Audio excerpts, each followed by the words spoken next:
Disney mascot followed me home. When I was young, it was every kid's dream to go to Disneyland. The advertisements raged on constantly between Saturday morning cartoons, and the summer holidays were coming up, so every kid was asking their parents to take them, and I was one of them. My parents always kept quiet about it, never giving a straight answer. I was close to giving up on the dream of going to the Magic Kingdom until they pulled me aside before the end of the school term. "Adam," they said, "we've been hearing great things from your teachers this year, and your grades have improved so much. We're very proud of you. So we saved some money aside and we're taking you to Disneyland." How should a kid react? Thank their parents politely and profusely? Express their love joyously? Well, being 8 and having a low emotional constitution, I simply broke down and cried. It was the happiest moment ever that I can remember, and will probably never be topped. How can you ever top such wholehearted, innocent childhood glee? The time just slipped by until we were on the plane to Paris. Life was a happy blur until the vivid memory of the magnificent entrance to the park. It was everything any kid could wish for. I tried my best to do everything. Honestly, the energy kids have is astounding. Looking back, my parents must have been heavily exhausted trying to keep up. Yet they never faltered, knowing it was bringing me lasting joy, and for that I am grateful.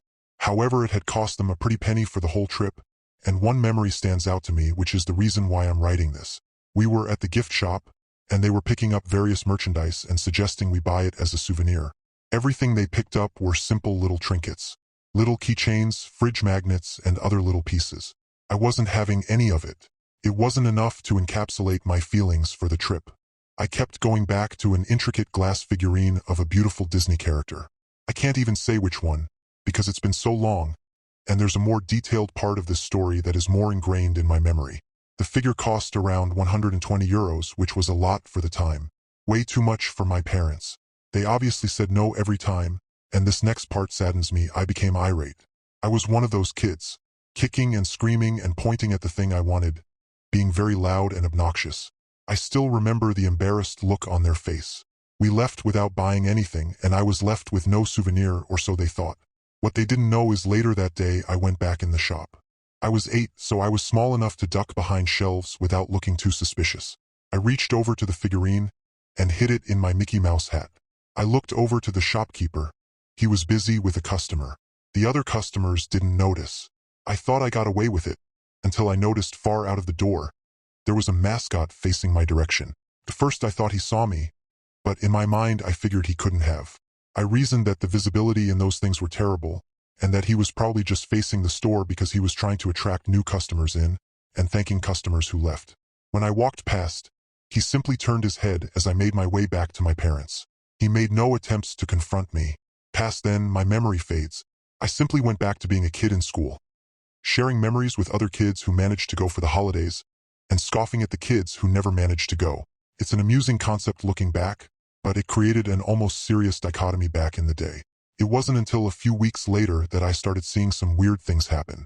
It was small at first. I would be playing in the schoolyard, and from behind a tree far off in the distance, I would see what I thought was a thin black arm with a novelty-sized white glove slip behind it.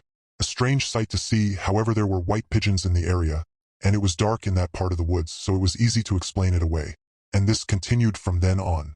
Each time I would rationalize it in my mind. However, it didn't take long until it was getting harder to do so. Sometimes I would see the top of 2 black domes hiding behind a wall, before slipping down out of sight. I would peek over to see what it was, and see nothing, with nowhere anything could hide. I tried being faster, however I could never catch a full glimpse of the thing. There was one thing I could piece together though.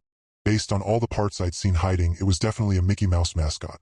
The one instance that really scared me, so much so I started screaming, was at night when I was tucked in bed. I turned my head nonchalantly, and through my window I could see the iconic Mickey Mouse ears, and the top half of its eyes. This was the most I'd ever seen of its face, and I instantly panicked. I did everything under a kid's arsenal to get help. I ran around, I screamed, I cried, I made as much noise as possible. In record time my parents ran in and they tried to calm me down. They kept asking what happened, and all I could do was point to the window and garble out a mess of sounds. We all turned to the window and saw nothing. From then on I was actively scared of anything Disney. Other kids would have their Disney toys, and I would shy away. They would bring up the Disney movie they saw the night before, and I would try turn the conversation to another topic. I got rid of anything I had that was remotely Disney. Anything to ease my mind and erase the trauma I had experienced. It never worked, but it helped. After that, things calmed down. I feel I would be close to seeing something disturbing, but it'd be out of sight as soon as my eyes focused. Still though, it never eased the paranoia, something that haunted my every day. I felt I was getting close to forgetting all of this, and living with the residing feeling after that traumatic event until in high school, when my best friend's birthday was coming up. Disney was still a popular topic, despite us having grown up since the hype. He decided to organize a Disney trip and bring 2 friends. One of those kids that had parents who could afford to do such a grand gesture. I tried to deny the invitation, but he was my best friend, and wouldn't take no for an answer. I tried getting my parents to pull me out, but they thought I was just nervous about the flight. So it wasn't long until I was boarding a flight to my literal nightmare. The group consisted of my best friend, one of his friends, his parents, and me. As soon as we settled in, we were off to have our grand adventure. It didn't take long until we split up to do our own things for a bit, with a time and place to meet up afterwards. I strolled around the park, trying to mind my own business and avoid the mascots. It hadn't been so long that I was ready to let down my guard in front of them, despite the friendly setting. It was odd, but every time I walked past a mascot, I swear they would briefly drop what they were doing, whether they were promoting merchandise or talking to a kid, and just stare at me as I passed. They just turned their heads slowly, their novelty-sized eyes glaring at me, cold and dead. At night, I tried to feel safe. I locked my door, tucked under my blanket, and tried to sleep the night away. However, I couldn't. The light seeping in through the open curtain perturbed me, and briefly reminded me of that night so long ago. I figured it couldn't happen again if I fully shut my curtain, so I went over to do so. As I grabbed each side to draw them shut, I noticed something in the distance. Standing in the middle of the grounds, completely in the open, was a mascot. It was Mickey, just standing there. If it wasn't so far away, I could have sworn it was looking at my window. I stared for it a bit. It was just glaring, unmoving, disturbing. My heart started to race. I was scared to look away, but eventually I developed a resolve and pulled the curtain shut as hard as I could. I raced to my bed and wrapped myself up so tight that any childish fears couldn't penetrate.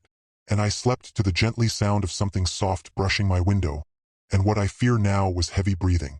In the morning, I woke up exhausted. My friends, on the other hand, were sprightly awake and ready for a day of action. Obviously, I tried bringing up the night before, but you can never fully convey anything as simple as a mascot standing unmoving in a theme park without getting the simple answers. It was probably just an empty costume left out.